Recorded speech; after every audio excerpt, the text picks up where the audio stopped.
اللہ سبحانہ تعالیٰ نے جو آیت ذکر کی نا قرآن میں کہ وَلَا تَقْرَبُوا الزِّنَا إِنَّهُ كَانَ فَاحِشَةً وَسَاءَ سَبِيلًا، اس کے بعد اللہ تعالیٰ فرماتے ہیں وَلَا تَقْتُلُوا النَّفْسَ الَّتِي إِلَّا بِالْحَقِّ، کسی نفس کو آپ نے قتل نہیں کرنا، ناحق قتل نہیں کرنا۔ آپ اس کی سینسٹیوٹی کو سمجھیں اس گناہ کی کہ اللہ تعالیٰ نے اس ایڈلٹری فورنیکیشن کو پہلے ذکر کیا اور قتل کو بعد میں ذکر کیا۔ پراورٹی دیکھیں کہ کیسے پہلے اس کا ذکر کیا اور پھر قتل کا ذکر کیا، قتل بھی نہیں کرنا، کیونکہ قتل فزیکل مرڈر ہے، لیکن جو زنا ہے یہ اسپریچول مرڈر ہے۔ انسان اپنے آپ کو مار رہا ہوتا ہے اسپریچولی، وہ دیکھنے میں تو زندہ ہے لیکن اندر سے مردہ ہے، اور وہ انسان چلو دیکھنے میں تو مردہ ہے لیکن کیا پتہ اس کی روح پاک اور صاف اور وہ جنتوں میں سیر کر رہا ہو۔ So spiritual murder is more dangerous than physical murder itself۔ کتنے ہی لوگ ہیں جو کہ چل پھر رہے ہیں لیکن اندر سے وہ مردہ ہے۔ کیوں ایسا ہوتا ہے کہ جو یہ پاپ سٹار سنگرز ہم یہ دیکھتے ہیں آج کل، ایمی وائن ہاؤس کو دیکھ لیں، رابن ولیمز کو دیکھ لیں، سیلیبریٹیز، آسکر ونرز، بلینئرز، ٹریلینئرز، جن کے پاس پوری دنیا ہے، لوگ ان کو ٹچ کرنے کے لیے، سیلفی لینے کے لیے مرتے ہیں اور چیختے چلاتے ہیں، یہ اپنے آپ کو اوور ڈوز آف الکوہول سے مار رہے ہیں، یہ اپنا کچھ سوسائڈ کر کے مارے۔ ٹونی اسکاٹ کو دیکھ لیں آپ، کتنے ہی لوگ ہیں، کیوں؟ کرٹ کوبین کو دیکھ لیں آپ، کیونکہ ان کا جو اندر ہے نا یہ مر چکا ہوتا ہے، ان کو زندگی کا مقصد سمجھ نہیں آ رہا ہوتا۔ They are living beings, they are everything, ساری زندگی انہوں نے باڈی کو فیڈ کیا لیکن سول کو کبھی غذا دی نہیں، اس لیے وہ تڑپ تڑپ کے نا مر جاتی ہے۔ اور جب اندر سے انسان مر چکا ہو پھر اس کی لائف جتنے بھی امیزنگ ہو نا، جتنا مرضی پیسہ اور وہ گولڈ پلیٹڈ واش رومز میں کموڈ سے بیٹھ رہا ہو یا اس کی گاڑی گولڈ پلیٹڈ ہو، اس کو زندگی میں مزہ نہیں آتا۔ لیکن اگر اندر زندہ ہے نا تو اس کو ایک کھجور ہی کھانے کو ملے نا تو اس کی زندگی امیزنگ ہوتی ہے۔ اللہ کے نبی کو دیکھ لیں، صحابہ کو دیکھ لیں۔ ایک صحابی رومن ایمپرر کے پاس گئے اور کہا کہ اس نے کہا کہ تم کیا میسج لے کے آئے ہو؟ اگر تمہیں مال چاہیے، دولت چاہیے تو ہم تمہیں دیتے ہیں، تم کیا ہم سے لڑو گے آ کے؟ تم اسلام کے میسج کیا تم چاہتے ہو؟ تو کہتے ہیں کہ لنخرج العباد بالعبادت العباد الى عبادت رب العباد، کہ ہم لوگوں کی غلامی سے نکال کے ایک رب کی غلامی میں لانا چاہتے ہیں، یہ ہمارا مشن ویژن ہے۔ اور وہ تھے کس طرح کے؟ ان کے ہاتھ انگلیاں ٹیڑھی ہو چکی تھیں تلواریں پکڑ پکڑ کے، اور ان کے پاس شیلڈز تھی بھی نہیں، انہوں نے چمڑے کے غلاف لپیٹے ہوئے تھے، یہ ان کا حالت تھی۔ لیکن کانفیڈنس کیسا، زندگی کیسی، پرپس کیسا کہ رومن امپائر، پرشین امپائر کے سامنے ایسے سیزا پلائی دیوار کی طرح کھڑے ہیں۔ اس کی وجہ کیا تھی؟ ان کا اسپریچول سیلف زندہ تھا۔ اور ہم آج کل ایسے کیوں ہو گئے ہیں؟ حالانکہ ملینز میں ہیں اور بلینز میں مسلمان، لیکن وہ کشمیر پہ حملے کریں، جس پہ مرضی حملہ کریں، ہم ہل نہیں پاتے کیونکہ ہم اندر سے مر چکے ہیں اور شیطان نے ہمیں مار دیا ہے۔ تو اس لیے سبحانہ تعالیٰ نے اس کو پہلے ذکر کیا، اسپریچول مرڈر کو، اور پھر فزیکل مرڈر کو ذکر کیا کہ تم اس سے بچنا لازمی، اور یہ بھی بہت بڑا گناہ ہے۔ تو you have to see the sensitivity of how Allah سبحانہ تعالیٰ places آیات اور قرآن۔ چاہتے تو وہ پہلے ذکر کرتے ہیں، بعد میں وہ ذکر کرتے ہیں، لیکن اللہ چاہتے کیا ہے کہ ہم انڈرسٹینڈ کریں کہ کتنی بڑی چیز ہے۔ اسی طرح سے ایک اور چیز سمجھنے والی ہے، فحش کا جو لفظ ہے نا، فحش، اس کے روٹ ورڈ اور وحش کے روٹ ورڈ ملتے جلتے ہیں آپس میں۔ عربک لینگویج میں کچھ روٹ ورڈز آپس میں ملتے جلتے ہوتے ہیں۔ وحش وہ ہے جو اینیمل ہے، اینیمل انسٹنکٹ ہے، اور فحش وہ ہے جو who acts or behaves like an animal۔ تو فحاشی جو ہے نا، یہ اینیمل، جانوروں کا فعل ہے، کہ جیسے جانور کو سمجھ جاتے ہیں کہ جب دل چاہا اور کسی کے پیچھے چلے گئے، تو یہ جو فحاشی ہے نا، یہ اینیمل انسٹنکٹ ہے۔ اور اللہ تعالیٰ کیا کہتے ہیں ان کے بارے میں؟ اولئک کالانعام، یہ لوگ جانوروں کی طرح ہیں، بل ہم اضل، بلکہ ان سے ہی بدتر ہے۔ تو انسان جب اس چیز میں پڑھتا ہے تو ہی انڈرسٹینڈس کہ یار سبحان اللہ، یہ ایسا ایکٹ ہے جو کہ اینیملسٹک بیہیویئر والا ہے، وحشی ایکٹ ہے۔ اور آج کل کے اینتھروپولوجسٹ جو ڈفرینٹ کلچرز کو، سوسائٹیز کو پڑھتے ہیں، وہ کہتے ہیں کہ society teaches us how to dress up, یہ معاشرہ میں سکھاتا ہے کہ ہمیں کس طرح سے جو ہے نا رہنا ہے اور ڈریس کرنا ہے اپنے آپ کو۔ آدم علیہ السلام کو کس معاشرے نے سکھایا تھا؟ جب انہیں کپڑے اتار دیے گئے تھے جنت میں اور انہوں نے پھل کھا لیا تھا، تو اللہ سبحانہ وتعالیٰ نے کپڑے اتار دیے اور وہ فوراً سے بھاگے اور جنت کے پتوں سے اپنے آپ کو کور کرنے لگے۔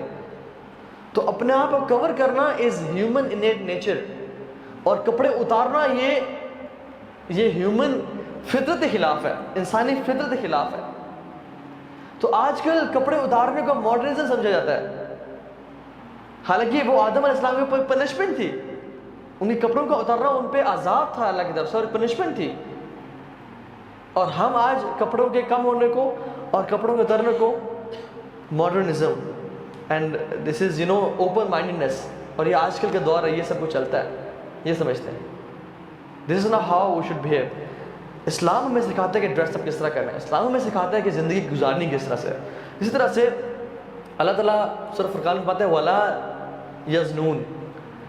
کچھ لوگوں کی کوالٹیز بتائی کہ جو اللہ تعالیٰ کے بندے ہیں نا، میرے عباد الرحمن جو ہیں وہ کس طرح کے ہیں. ان کی ایک کوالٹی میں سے ایک کوالٹی ہے ولا یزنون، وہ فورنیکیشن یا ایڈلٹری قریب نہیں جاتے. وَمَن يَفْعَلْ ذَلِكَ فَيَلْقَىٰ أَثَامًا، جو یہ کام کرے گا اس کے لیے عذاب ہے، سویر پنشمنٹ ہے. تو یہ عباد الرحمن کی کوالٹی ہے کہ وہ اس چیز سے بچیں، اس چیز سے بچیں. اور وہ کریں کیا؟ وہ لوگ نکاح کے ذریعے جو اللہ تعالیٰ نے ان کے لیے حلال کام کیے اس پہ اکتفا کریں. اللہ تعالیٰ کہتے ہیں کہ یہ لوگ وہ لوگ ہیں، بہت ساری جگہوں پہ آتا ہے کہ وہ لوگ ہیں جو زنا سے بچتے ہیں اور صرف اس چیز پہ اکتفا کرتے ہیں جس کو اللہ تعالیٰ نے ان کے لیے حلال بنایا ہے، مطلب انسان کی بیوی. تو یہ کوالٹی ہے ان کی. اللہ کے نبی نے فرمایا صلی اللہ علیہ وسلم اگر تم مجھے گارنٹی دے دو دو چیزوں کے بارے میں تمہیں جنت کی گارنٹی دیتا ہوں. اور فرمایا جو تمہارے جبڑوں کے بیچ میں ہے زبان اور جو تمہارے ٹانگوں کے بیچ میں ہے شرمگاہ، تم مجھے اس کی گارنٹی دے دو کہ تم اس سے گناہ نہیں کرو گے، میں تمہیں جنت کی ضمانت دیتا ہوں. صرف دو چیزیں ہیں، کر لیں بات. اب کیا دو چیزیں کنٹرول کرنا مشکل ہے؟ حالانکہ ہماری اپنی چیز ہے، ہمیں کنٹرول کرنا چاہیے اور جنت کی گارنٹی مل رہی ہے. لیکن سٹل سبحان اللہ اگر آپ دیکھیں گے کتنے لوگ فیل ہو رہے ہیں اس چیز میں. نہ زبان قابو میں ہے، غیبت، چغلی، تانے دینا، اور نہ شرمگاہ قابو میں. کتنا ایزی ہے جنت کو پا لینا. اللہ سبحانہ وتعالیٰ نے جنت بہت مشکل نہیں بنائی پانا، لیکن اس کے لیے ڈسپلن کے ساتھ چلنا پڑتا ہے، اپنے آپ کو تھوڑا روکنا پڑتا ہے اس دنیا میں. اور یہ نہیں کہ اپنے آپ کو روکو اور کبھی بھی نہ فیلنگز ڈیولپ کرو.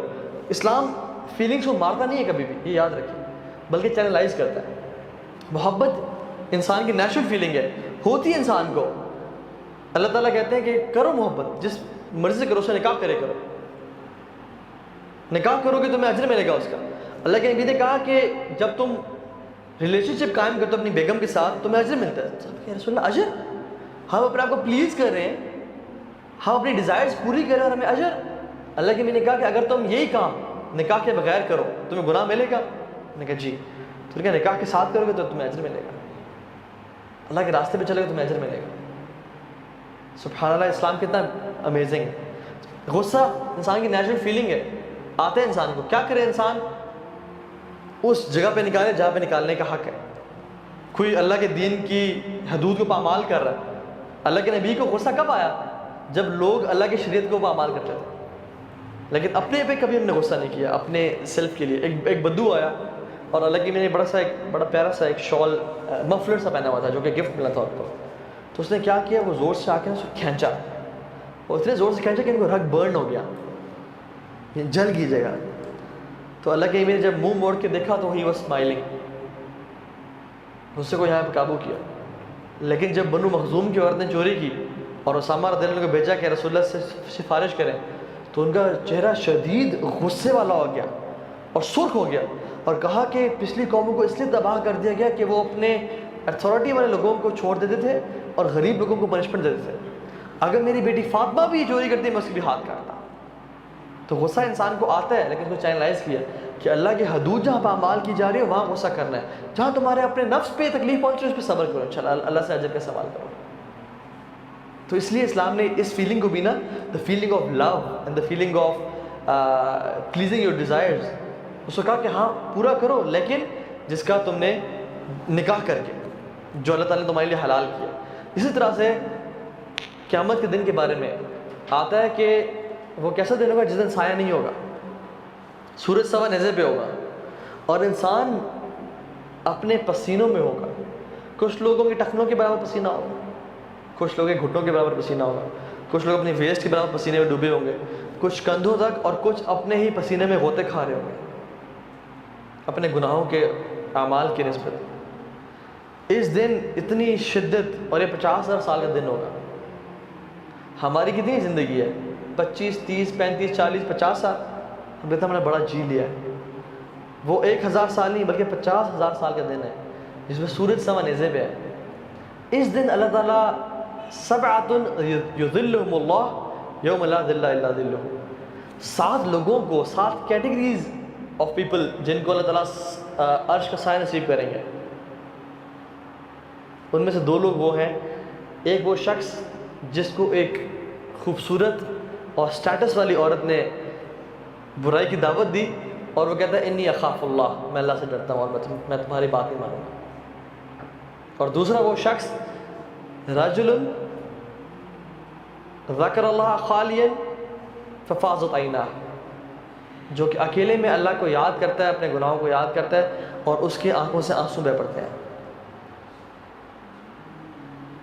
اگر ہم لوگوں کو سایہ چاہیے قیامت کے دن اللہ کے عرش کا، تو اس گناہ سے بچیں جس کا ہم ذکر کر رہے ہیں۔ اب یوسف علیہ السلام کو دیکھیں۔ یوسف علیہ السلام ان شاء اللہ تعالیٰ ان 2 لوگوں میں سے ڈیفینیٹلی ہیں کہ ان کو اس عورت نے دعوت دی۔ اچھا آپ ان کا سینیریو دیکھیں ذرا، سبحان اللہ۔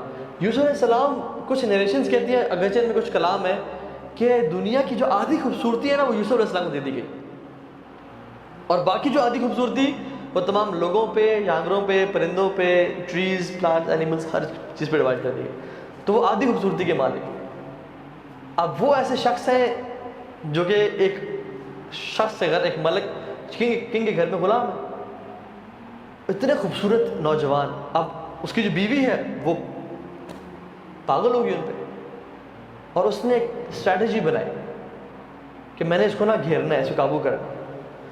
فغلقت الابواب، اس نے ایک دروازہ نہیں بلکہ سارے دروازے بند کیے۔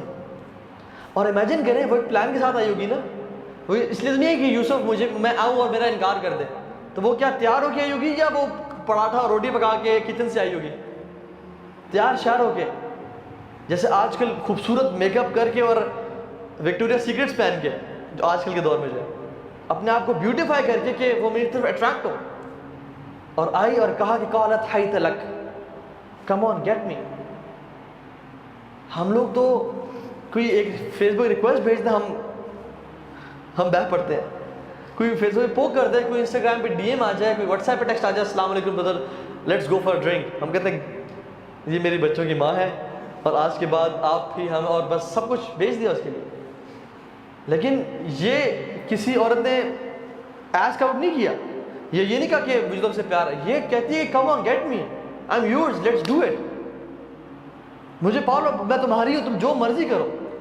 اور اگر پکڑے گئے بدنامی کس کی ہونی تھی؟ عورت کی، کیونکہ یہ تو اسٹیٹس میں کم ہے، یہ تو ایک غلام ہے، ملک کی بیوی کا اسٹیٹس تھا معاشرے میں، نام تھا، ان کو تو جانتے ہی کوئی نہیں تھا۔ تو یوسف علیہ السلام کو ایک مالکن، ان کو پتہ تھا کہ میں نہ کروں گا تو مجھ پہ یہ سختی کر سکتی ہے، اور وہ بھی کیسی تھی؟ خوبصورت، مالدار، جو مرضی چاہتی پرچیز کر سکتی تھی۔ یہ آج سمجھنا آج کل ایسی عورت جو کہ مالدار ہو، جو جس طرح کا مرضی پرفیوم ویئر کرنا چاہے کر لے، جس طرح کے مرضی ڈریس پہننا چاہے پہن لے، جو مرضی خریدنا چاہے خرید لے، یہ وہ عورت تھی اور خوبصورت۔ یہ آئی اور کہا کہ come on get me, let's do this, اور ہمیں کوئی روکنے والا نہیں۔ تو یوسف علیہ السلام کے بارے میں قرآن کہتا ہے کہ ان کا بھی دل کی ہلکی سی انکلینیشن ہوئی اس کی طرف، انسان تھے نا، لیکن کیا بولا؟ جیسی سمجھا کہ دل مائل ہو رہا ہے، قال معاذ اللہ، اللہ کی پناہ۔ جب لگا کہ انسان، کیونکہ انسان بڑا کمزور ہے، جب لگا کہ میرا دل انکلائن ہو رہا ہے، فوراً سے اللہ کی مدد لی، معاذ اللہ، اور کیا کیا؟ جو کر سکتے تھے بھاگنا شروع کر دیا۔ اور عورت نے پیچھے نہیں چھوڑا، وہ اپنے ارادے میں اتنی پکی تھی کہ پیچھے بھاگی اور پیچھے سے پکڑا کہ نہیں آج تمہیں نہیں چھوڑا میں، اینی رین اوے۔ اور سبحان اللہ، جب اس کی دوستوں نے کیا کہا کہ تم ایک غلام پہ، ایک نوکر پہ تمہارا یہ کریکٹر ہے، تو اس نے کیا کہا؟ اس نے کہا کہ تم یہ سیب پکڑو، یہ کچھ پھل پکڑو اور ان کو نوش فرماؤ، کاٹو، میں اس کو بلاتی ہوں۔ اور جب اس کو یوسف علیہ السلام کو بلایا تو وہ عورتیں کاٹتے کاٹتے اپنی انگلیاں کاٹ رہی تھیں اور ان کو پتہ نہیں چلتا کہ وہ اپنی انگلیاں کاٹ رہی ہیں، اور بار بار کاٹ رہی تھیں، اور کہتی ہیں یہ تو انسان نہیں ہے، یہ تو ملک کریم ہے، یہ تو ہی از ویری نوبل اینجل. اور یہ سبھی عورتیں مل گئی اور کہا کہ یوسف کر لو. پھر کہا دوبارہ دعوت، تو یوسف نے کہا کہ یا اللہ میرے لیے پرزن کو، قید کو محبوب بنا دے اس عورت کی نسبت. Make person more beautiful for me than this woman. اور وہاں کی قیدیں کیسی تھیں؟ کوئی لنڈن کی قید جیسی جہاں پہ باسکٹ بال گیمز بھی ہو رہی ہیں اور آپ کو get to watch ESPN as well, اور وہاں پہ آپ کو ٹائم مل رہا ہے اور آپ کو اچھا کھانا مل رہا ہے اور سب کچھ ہے. نہیں، وہاں قید کا مطلب ہے اندھیرا، بدتمیزی، آپ کو پکڑ کے اور جکڑ کے رکھنا. قید پراپر قید تھی. تو یوسف علیہ السلام نے کیا پریفر کیا کہ مجھے وہ قید پسند ہے لیکن میں یہ گناہ نہیں کر سکتا. کیونکہ ایک اگر یہ گناہ کرتے تو کیا ہوتا؟ عذاب ہوتا آخرت کا، اور آخرت میں جہنم. لیکن انہوں نے دنیا کی جیل کو پریفر کیا آخرت کی جیل سے. یہ نیو کہ یہ دنیا کی تو جیل گزر جائے گی، لیکن آخرت کی جیل، آخرت کی قید وہ بڑی شدید قید ہے. تو میں آخرت کی قید کو پسند نہیں کروں گا، اس دنیا کی قید کو کاٹ لوں گا، لیکن وہ قید نہ، وہ گزرنے والی نہیں ہے، وہ کسی انسان سے برداشت نہیں ہوگی. اللہ تعالیٰ سے مدد مانگی اور اللہ سے دعا کی کہ اللہ میری مدد. Make jail prison more beautiful for me and beautify it for me than this woman. میرے دل میں اس کی جیل کی محبت ڈال دے لیکن اس کی نہ ڈال. یہ ہے ولا یزنون، جو کہ بچتے ہیں اس سے. یہ اللہ تعالیٰ کے خالص اور مخلص بندے ہیں.